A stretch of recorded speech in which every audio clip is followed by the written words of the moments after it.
ഇന്ന് Indian super ലീഗിൽ കേരള ബ്ലാസ്റ്റേഴ്സിന്റെ ഈ സീസണിലെ രണ്ടാമത്തെ മത്സരത്തിൽ ഏറ്റുമുട്ടുന്നത് ഈസ്റ്റ് ബംഗാളിനുമായിട്ട്. ഈസ്റ്റ് ബംഗാളും കേരള ബ്ലാസ്റ്റേഴ്സും തമ്മിൽ കൊമ്പ് കോർക്കുമ്പോൾ ഒരുപാട് ഓർമ്മകൾ ഇരമ്പുന്ന ഒരു പോരാട്ടമായിരിക്കും ഇതെന്നുകൂടി പറയണം. കാരണം കേരള ബ്ലാസ്റ്റേഴ്സിന്റെ ജീവാത്മാവും പരമാത്മാവുമായിരുന്ന നിരവധി താരങ്ങൾ ഈസ്റ്റ് ബംഗാളിലേക്ക് ചേക്കേറിയിട്ടുണ്ട്.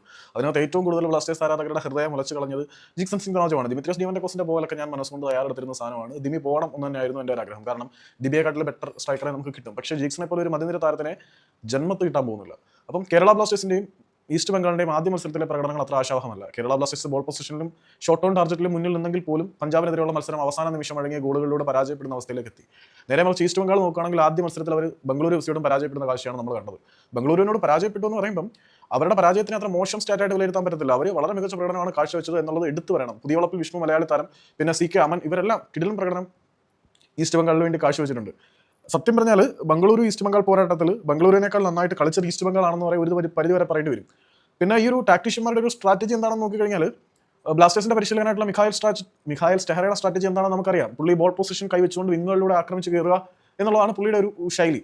പക്ഷേ സിറ്റ് ബാക്ക് ആൻഡ് കൗണ്ടർ എന്നൊരു ഫിലോസഫി ആയിരിക്കും കോൾ സ്ക്വാഡ് റേറ്റ് പരീക്ഷിക്കാൻ പോവുക എന്നാണ് പുള്ളിയുടെ പ്രീ മാച്ച് പ്രസ് കോൺഫറൻസ് കണ്ടപ്പോൾ എനിക്ക് തോന്നുന്നത്. കാരണം കേരള ബ്ലാസ്റ്റേഴ്സിനെ കളിക്കാൻ വിട്ടിട്ട് വേണ്ട സമയത്ത് കയറി കളിക്കുക എന്നുള്ള ഒരു സ്ട്രാറ്റജിയിലേക്കായിരിക്കും ഈസ്റ്റ് ബംഗാൾ തിരിയാനുള്ള സാധ്യത എന്നാണ് ഞാൻ ഉറച്ചു വിശ്വസിക്കുന്നത്.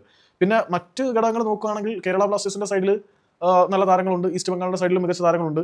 വിൻ പ്രഡിക്ഷൻ എന്നൊക്കെ പറഞ്ഞാൽ ഇത്തിരി പ്രാക്ടിക്കലി പോസിബിൾ അല്ല എന്ന് തന്നെ ഞാൻ പറയും. കാര്യം എന്താണെന്ന് വെച്ചാൽ ഫുട്ബോളാണ്. 90 മിനിറ്റുകൾക്കുള്ളിൽ എന്താണ് സംഭവിക്കുക എന്നത് പ്രവചിക്കുക അസാധ്യമാണ്. പിന്നെ ഈ മത്സരത്തിൽ പ്രധാനമായിട്ടും നോക്കേണ്ട കീ പ്ലേയേഴ്സിന്റെ കാര്യം പറയാനാണെങ്കിൽ അതിലേക്ക് കടക്കുന്നതിന് മുമ്പ് അൻവർ അലിയുടെ തിരിച്ചുവരവിനെ കുറിച്ചുണ്ട്. അൻവർ അലി നാളെ കേരള ബ്ലാസ്റ്റേഴ്സിനെതിരെ കളിക്കോ ഇല്ലയോ എന്നുള്ള ചോദ്യത്തിന് കോൾ സ്കോർ റേറ്റ് നൽകുന്ന മറുപടി എന്താണെന്ന് വെച്ചാൽ ഹോപ്പ്ഫുള്ളി വി ക്യാൻ എക്സ്പെക്ട് എന്നാണ് പറയുന്നത്. അപ്പം അൻവർ അലി കേരള ബ്ലാസ്റ്റേഴ്സിനെതിരെ ഈസ്റ്റ് ബംഗാളിന്റെ ആ ഗോൾഡൻ മെറൂൺ ജേഴ്സിയിൽ അരങ്ങേറ്റം റെഡ് ആൻഡ് ഗോൾഡ് കുപ്പായത്തിൽ അരങ്ങേറ്റം നടത്താനുള്ള സാധ്യതകളെ പൂർണ്ണമായിട്ടും തള്ളിക്കളയാൻ പറ്റില്ല. അപ്പോൾ അൻവർ അലി അവരുടെ പ്രതിരോധത്തിലേക്ക് വരുമ്പോൾ ഡിഫൻസീവ് യൂണിറ്റ് കുറച്ചുകൂടി കരുത്ത് കൂടുന്നതായിരിക്കും എന്നുറപ്പാണ്. പിന്നെ പ്ലേയേഴ്സ് ടു വാച്ച് ആ ഒരു പട്ടികയിലേക്ക് നോക്കുകയാണെങ്കിൽ കേരള ബ്ലാസ്റ്റേഴ്സിനെ സംബന്ധിച്ചിടത്തോളം ഏറ്റവും ഡൈനാമിക് ആയിട്ടുള്ള പെർഫോമൻസ് ഫോർവേഡ് ലൈനിൽ ഞാൻ എക്സ്പെക്ട് ചെയ്യുന്നത് ജീസസ് ജിമിനിസിൽ നിന്ന് തന്നെയാണ്. ബ്ലാസ്റ്റേഴ്സിനോടൊപ്പം വന്നിട്ട് അധിക സമയം ആയിട്ടില്ലെങ്കിൽ പോലും ജിമിനിസ് പൊളിയാണ്, അങ്ങേര് പൊളിച്ചെടുക്കും എന്ന് തന്നെയാണ് വിശ്വസിക്കുന്നത്. ആദ്യ മത്സരത്തിൽ പിച്ചിൽ വന്ന് സെറ്റ് ആവുന്നതിന് മുമ്പ് ഒരു ഹെഡറിലൂടെ ഗോൾ കണ്ടെത്താൻ പുള്ളിക്ക് കഴിഞ്ഞിട്ടുണ്ട്.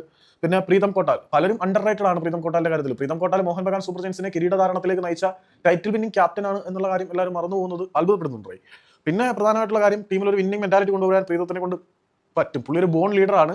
അപ്പോൾ മിലോസിനെക്കാട്ടിൽ എന്തുകൊണ്ടും ക്യാപ്റ്റന്റെ ആംബാൻഡ് അണിയാൻ യോഗ്യത ഉള്ളത് പ്രീതം തന്നെയായിരുന്നു. പക്ഷേ ഫോർച്ചുനേറ്റ്ലി നമ്മുടെ മാനേജ്മെന്റിന്റെ പഥ്യം മിലോസിനോടാണ്. സോ അദ്ദേഹമാണ് നിലവിലെ ക്യാപ്റ്റൻ. പിന്നെ നോഹ സദോയി കേരള ബ്ലാസ്റ്റേഴ്സിന്റെ നമ്മൾ ഉറ്റുനോക്കേണ്ട താരങ്ങളിൽ ഒരാളാണ്. ഇടതുവിങ്ങിലൂടെ നോഹ സദോയി കൊളുത്തിവിടുന്ന ആക്രമണങ്ങൾ ഈസ്റ്റ് ബംഗാളിന് തലവേദനയാവേണ്ടതാണ്. നോഹ സദോയി എത്രമാത്രം അപകടകാരിയാവുന്നു അത്രമാത്രം കേരള ബ്ലാസ്റ്റേഴ്സിന്റെ വിജയ സാധ്യതയും വർദ്ധിക്കും എന്നുള്ളത് നമ്മൾ എടുത്ത് പറയണം. വളരെ മനോഹരമായിട്ടുള്ള പെർഫോമൻസ് ഇതുവരെ ഇന്ത്യൻ സൂപ്പർ ലീഗിൽ കാഴ്ചവെച്ചിട്ടുള്ള താരം തന്നെയാണ് നോഹ സദോയി. പിന്നെ ഈസ്റ്റ് ബംഗാളിന്റെ സൈഡിലേക്ക് നോക്കുകയാണെങ്കിൽ the one and only Dimitrios Diamantakos is a key factor. കാര്യം കഴിഞ്ഞ സീസണിലെ ഗോൾഡൻ ബൂട്ട് ജേതാവാണ്. ഇന്നലെ നടന്ന പ്രീ മാച്ച് പ്രസ് കോൺഫറൻസിൽ നാളെ ബ്ലാസ്റ്റേഴ്സിനെതിരെ, അതായത് ഇന്ന് ബ്ലാസ്റ്റേഴ്സിനെതിരെ ഗോൾ അടിച്ച് 3 പോയിന്റുമായിട്ട് നാട്ടിലേക്ക് മടങ്ങണം എന്നാണ് ആഗ്രഹം എന്ന് പറഞ്ഞിട്ടുണ്ട്. സോ ദിമിത്രിയോസ് ഡിമന്റക്കോസ് കൊച്ചിയിലെ ആരാധകരെ എതിരാളിയായി എങ്ങനെ നേരിടും എന്നുള്ള ഒരു ചോദ്യത്തിനാണ്. അതൊരു കംപ്ലീറ്റ് പ്രൊഫഷണൽ പ്ലെയർ ആയതുകൊണ്ട് തന്നെ വളരെ കൂളായിട്ട് അതിനെ ഹാൻഡിൽ ചെയ്യും എന്നാണ് വിശ്വസിക്കുന്നത്. പിന്നെ ഈസ്റ്റ് ബംഗാളിന്റെ മധ്യനിരയെ കുറിച്ച് പറയുമ്പോൾ തലാലിനെ മറന്നിട്ട് മറ്റൊരു പേര് പറയാൻ പറ്റില്ലല്ലോ. തലാൽ അവിടെ മധ്യനിരയിലുള്ള കാലത്തോളം ഈസ്റ്റ് ബംഗാൾ സേഫ് ആണ്. സോ മധ്യനിരയിൽ നിന്ന് നിർഗളം പന്തുകൾ മുന്നേറ്റ നിരയിലേക്ക് ഒഴുകും എന്ന കാര്യത്തിൽ എനിക്ക് യാതൊരു സംശയമൊന്നുമില്ല. So Talal is to dangerous in east Bengal midfield എന്നുള്ള യാഥാർത്ഥ്യം നമ്മൾ അംഗീകരിക്കണം. പിന്നെ ജിക്സൺ സിംഗ് തനോജത്തിനെ കുറിച്ച് പറഞ്ഞു പഠിപ്പിക്കേണ്ട കാര്യമില്ലല്ലോ. കേരള ബ്ലാസ്റ്റേഴ്സിന്റെ ഭാവി നായകനായിരുന്ന ജിക്സൺ ഈസ്റ്റ് ബംഗാളിന്റെ താരമാണ്. ഇപ്പം വരുത്താൻ പറ്റുന്നതിൽ വെച്ച് ഏറ്റവും വലിയ പിഴവാണ് ബ്ലാസ്റ്റേഴ്സ് ജിക്സിന്റെ കാര്യത്തിൽ വരുത്തിയത് എന്നാണ് ഞാനിപ്പോഴും ഉറച്ചു വിശ്വസിക്കുന്നത്. സോ ഹെഡ് ടു ഹെഡ് കണക്കുകൾ ചരിത്രത്തിലേക്ക് നോക്കി കഴിയുമ്പോൾ രണ്ട് ടീമുകളും തമ്മിൽ 8 തവണ ഏറ്റുമുട്ടിയിട്ടുണ്ട്. 3 തവണ വിജയം കേരള ബ്ലാസ്റ്റേഴ്സിനോടൊപ്പം നിന്ന്, 2 തവണ ഈസ്റ്റ് ബംഗാളിനോടൊപ്പം നിന്ന്, 2 തവണ സമനിലയായി. 3 തവണയാണ് ഇത് സമനിലയിൽ പിരിഞ്ഞത്. സോ ചരിത്രം ഏറെക്കുറെ ബ്ലാസ്റ്റേഴ്സിന് ഫേവർ ആണ് എന്ന് വേണമെങ്കിൽ പറയാം. ഏറെക്കുറെ ഒരു നേരിയ അഡ്വാൻറ്റേജ് ഉണ്ട്.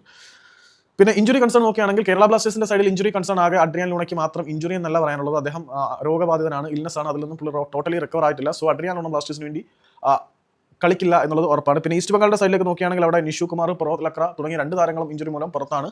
പിന്നെ നമ്മുടെ ലാച്ചുനുങ്ക എന്ന് പറയുന്ന അവരുടെ പ്രതിരോധ താരം കാർഡ് മൂലം പുറത്താണ്. സോ സ്ക്വാഡ് വൈസ് ബ്ലാസ്റ്റേഴ്സിന് അഡ്വാൻറ്റേജ് ഉണ്ട്. പിന്നെ ഇതാണൊരു അസംഷൻ പോരെ.